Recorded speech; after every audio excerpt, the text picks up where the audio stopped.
कणभर तीळ आणि मनभर प्रेम, गुळाचा गोडवा आपुलकी वाढवा. तिळगुळ घ्या आणि गोडगोड बोला.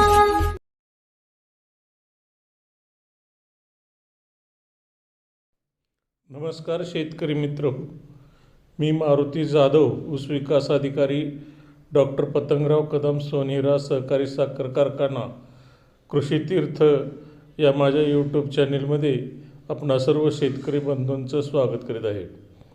शेतकरी मित्र, बऱ्याच शेतकऱ्यांच्या आग्रहास्तव हा व्हिडिओ आपण करतो. आपल्याकडे जर बघितलं तर सध्या आडसालीचं क्षेत्र जे आहे ते फार मोठ्या प्रमाणात क्षेत्र आहे. विशेष करून पश्चिम महाराष्ट्रामध्ये हे आडसालीचं क्षेत्र जास्त आहे आणि विदर्भ मराठवाड्यामध्ये सुरूचं क्षेत्र जास्त आहे. परंतु पूर्व हंगामीचं क्षेत्र जे असायला पाहिजे त्याच्यापेक्षा बरंचसं कमी आहे. शेतकरी मित्र हो, हे जर हंगाम आपण बघितले तर आडसालीचा हंगाम जो आहे तो 15 जुलै ते 15 ऑगस्ट असतो. पूर्व हंगामीचा जो हंगाम आहे हा 15 ऑगस्ट ते 15 नोव्हेंबर असतो आणि सुरूचा जो हंगाम आहे तो 15 डिसेंबर ते 15 फेब्रुवारीपर्यंत असतो. परंतु अलीकडं जर आपल्या साखर कारखान्यातून बघितलं तर 15 जुलै ते 15 ऑगस्ट असा जरी हंगाम असला तर या ऊसाच्या नोंदी 1 जूनपासून घ्यायला सुरुवात केली जाते आणि बरेचसे शेतकरी 25 मेपासूनच लागण करतात. त्याच्यानंतर पूर्व हंगामीमध्ये सुद्धा 1 सप्टेंबरपासून ऊसाच्या नोंदी घेतल्या जातात आणि सुरूमध्ये 1 डिसेंबरपासून या ऊसाच्या नोंदी घेतल्या जातात. शेतकरी मित्र, हंगाम कोणताही असू द्या, आजच्या महागाईच्या काळात जर आपण बघितलं तर ऊस शेती ही एकरी सरासरी 80 ते 100 टनापर्यंत ऊसाचं उत्पादन आल्याशिवाय आज परवडत नाही.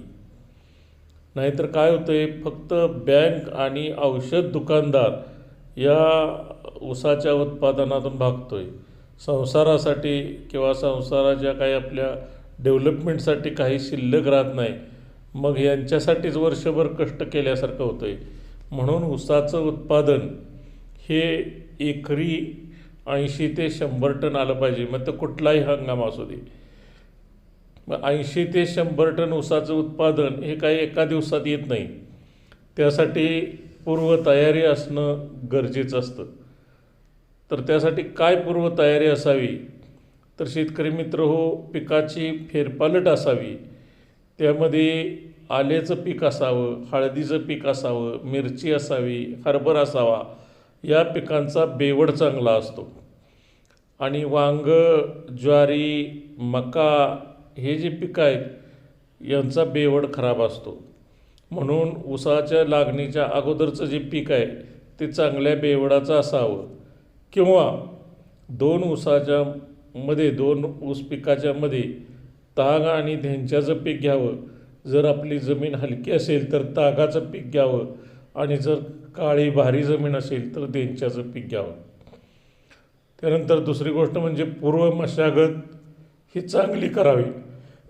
त्यामध्ये रानाची आपल्या उभी आडवी नांगरट करावी, कुळवाच्या पाळ्या द्याव्यात, ढेकळं फोडून घ्यावीत. ही पूर्व मशागत चांगली करावी. त्यानंतर आपल्या जमिनीला शेणखत किंवा कंपोस्ट खत 15 मेट्रिक टन 10 ते 15 मेट्रिक टन घालावं. गांडूळ खत, पोल्ट्री खत 1 ते 2 टन असावं आणि लागणी अगोदर किमान 15 दिवस तरी सरी सोडलेली असावी आणि सरी सोडल्यानंतर लगेच बियाणासाठी प्लॉट फिक्स करावा. तो प्लॉट कसा असावा तर या पद्धतीनं हा बियाणाचा प्लॉट असावा.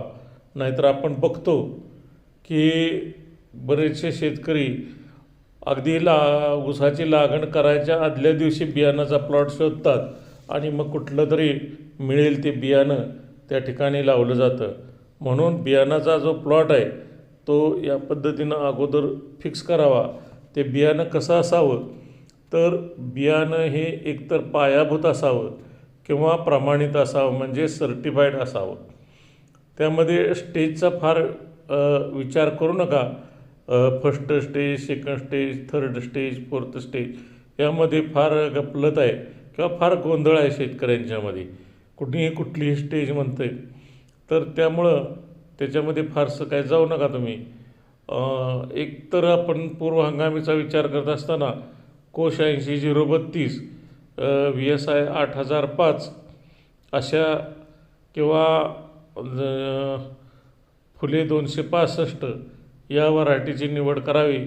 जास्ती तर आपण कोश 80-032च आपल्या परिसरामध्ये लावला जातो. आणि कोश 80-032 घेत असताना सुद्धा ते निरा आहे का, हे आहे का, ते आहे का, असं काही बघू नका. हे कोईमत्तूरचं एकच बियाणं आहे कोश 80-032, त्याच्यामध्ये दुसऱ्या कुठल्याही व्हरायटी नाहीत. त्यामुळं त्याच्यामध्येही फारसं तुम्ही गफलत करून घेऊ नका. त्याच्यानंतरचा जो गोष्ट आहे तो त्या बियाणाचा सोर्स आपण पाहावा.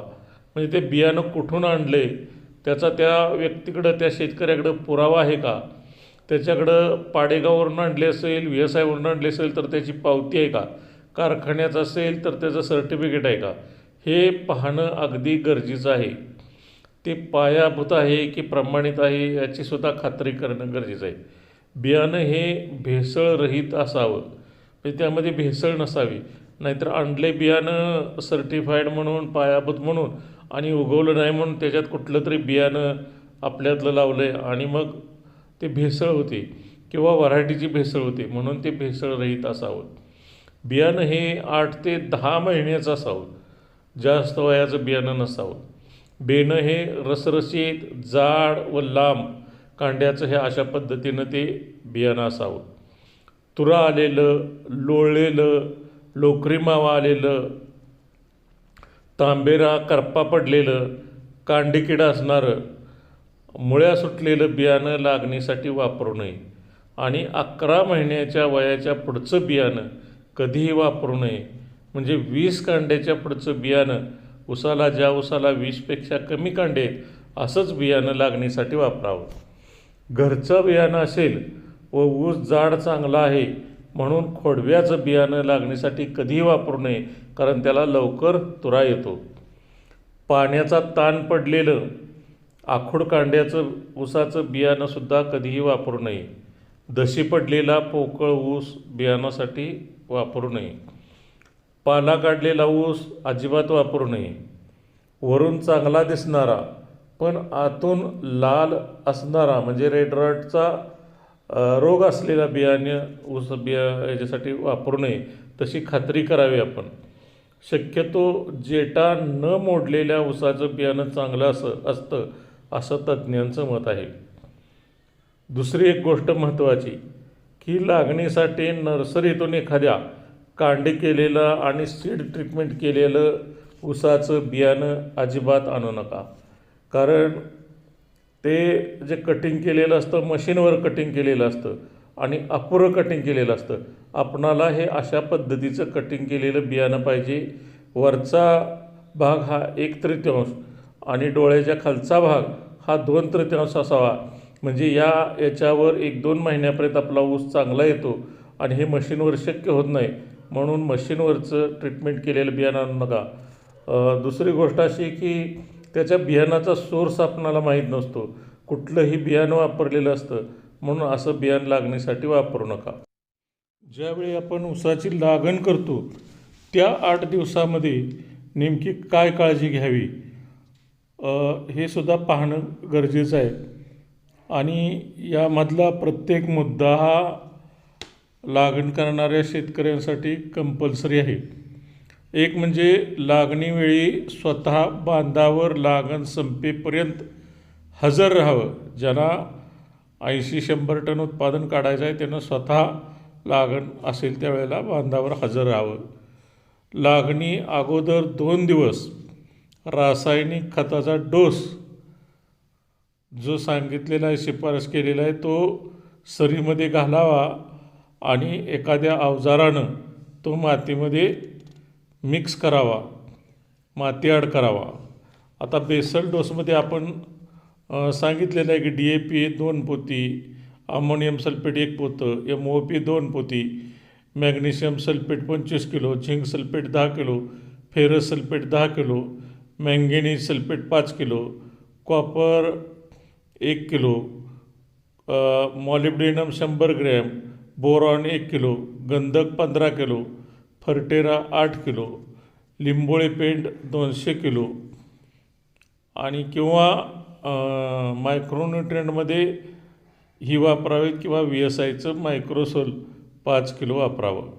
या पद्धतीनं बेसल डोस द्यावा. लागण शक्यतो कोरड्यात करावी. पाण्यात केलेल्या लागणीचे अंतर एकसारखे ठेवता येत नाही.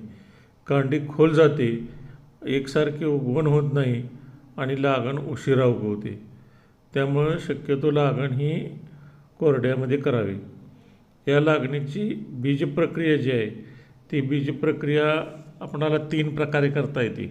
एक म्हणजे ॲसिटोबॅक्टर 1 लिटर, जैविक बुरशीनाशक 1 लिटर आणि वसंत ऊर्जा 1 लिटर 200 लिटर पाण्यामध्ये घेऊन ह्या ज्या बियाणाच्या कांड्या आहेत त्या कमीत कमी अर्धा तास ते 1 तास बुडवून मग लागण करावी. दुसरी पद्धत म्हणजे रासायनिक पद्धतीनं आपण नेहमी करतो त्या पद्धतीनं म्हणजे 22 1 ग्रॅम प्रति लिटर पाण्यासाठी, क्लोरोपायरिफॉस 2 मिली प्रति लिटर पाण्यासाठी, जर्मिनेटर 1 मिली प्रति लिटर पाण्यासाठी आणि यामध्ये चुन्याची निवळीसुद्धा आपण वापरू शकता. त्यामध्ये 2 किलो चुना 10 लिटर पाण्यामध्ये विरघळत ठेवून त्याची जी निवळी आहे ती निवळी यामध्ये वापरायची. 3 नंबर जे आहे तो अलीकडं बरेच शेतकरी वापरायला लागलेले आहेत. गावचो 100 मिली 100 लिटर पाण्यातून, फॉलिक्युअर 100 मिली 100 लिटर पाण्यातून आणि चुन्याची निवळी 2 किलो 10 लिटर पाण्यातून 100 लिटर पाण्यासाठी असं वापरायसाठी या पद्धतीनं जी ट्रीटमेंट आहे ती आपणाला करता येऊ शकते. ऊसाची लागण ही शक्यतो 4.5 ते 5 फुटाची सरी सोडून 1 डोळा किंवा 2 डोळा टिपरी पद्धतीनं करावी. शक्यतो 1 डोळाच पद्धतीनं करावी आणि हा 1 डोळा 4.5 फुटाच्या सरीमध्ये 1.5 फूट अंतरावर आडवा असा 1 डोळ्याची लागण करावी. मार्किंग करून अंतर फिक्स करावं. 1.5 फूटच असावं, नाहीतर बऱ्याच वेळा आपण 1.5 फूट म्हणतो आणि कधी 1 फुटा होते, कधी 2 फुटा होते. म्हणून अगोदर 1.5 फुटावर मार्किंग करून लागण करावी. अशा पद्धतीनं जर लागण केली 1 डोळा पद्धतीनं तर 1 एकरामध्ये सर्वसाधारणपणे 4,500-6,500 डोळे पुरेसे होतात आणि आपली लागण होऊ शकते. अशा पद्धतीनं लागण झाल्यानंतर आपल्या ऊसाला शक्यतो हलकं पाणी द्यावं. जर ठिबक असेल तर ठिबक संच 2 तास चालवावा किंवा पाटपाणी असेल तर 4-5 सऱ्यांना पाणी सोडून हे पाणी द्यावं आणि या पद्धतीने केलं तर मग आपल्या कांड्या वाहून जाणार नाहीत, कांड्या उघड्या पडणार नाहीत आणि आपली उगवण निश्चितपणानं चांगली होईल. लागण करताना काही गोष्टी लक्षात ठेवणं हे अत्यंत गरजेचं आहे. हंगाम कोणताही असू द्या, पण लागण करताना या गोष्टी लक्षात ठेवल्या पाहिजेत. ज्या शेतकऱ्याला ऊसाचं उत्पादन 80 ते 100 टन काढायचं आहे त्यांनी कुठलंही आंतरपीक मात्र घेऊ नका. आंतरपिकामुळं ऊसाच्या उत्पादनावर निश्चितपणानं परिणाम होतो. म्हणून कुठल्याही पद्धतीचं आंतरपीक त्या ठिकाणी घेऊ नये. त्यानंतर जर आता यापुढचा जो गोष्ट आहे की लागणीनंतरचे बरेचसे व्हिडिओ आपण केलेले आहेत. त्यामध्ये जे बाळभरणी आहे, मोठी भरणी आहे, मध्यम भरणी आहे, त्या भरणीचे व्हिडिओ केलेले आहेत. त्यानंतर जो बाळभरणीचा डोस आहे, मध्य भरणीचा डोस आहे, मोठ्या भरणीचा डोस आहे त्याचाही व्हिडिओ केलेला आहे. याशिवाय या ऊसासाठी असणाऱ्या 4 फवारण्या, 4 आळवणी कोणती असावी, ऊसाच्या जाडीसाठी काय करावं, हे सगळे व्हिडिओ यापूर्वी आपण केलेले आहेत. त्याच्या लिंक मी खाली डिस्क्रिप्शन बॉक्समध्ये देत आहे. जिथं तुम्हाला अडचण वाटेल तर त्या वेळेला तुम्ही ती लिंक ओपन करून ते व्हिडिओ पाहू शकता. आपण जर या चॅनेलवर नवीन असाल तर आपण या चॅनेलला सबस्क्राईब करावं, लाईक करावं आणि शेअरसुद्धा करावं. आणि जर यामध्ये व्हिडिओमध्ये तुम्हाला काही कमी जास्त वाटलं तर त्याची कमेंटसुद्धा आपण करावी. या पद्धतीनं आपण ऊसाचं उत्पादन राईट टाईम राईट ऑपरेशन यानुसार वेळच्या वेळी कामं कराल एवढी अपेक्षा व्यक्त करतो. आपणाला निश्चितपणानं आपल्या लागणीचं उत्पादन 80 ते 100 टन यावं यासाठी शुभेच्छा देतो आणि थांबतो. जय हिंद, जय महाराष्ट्र.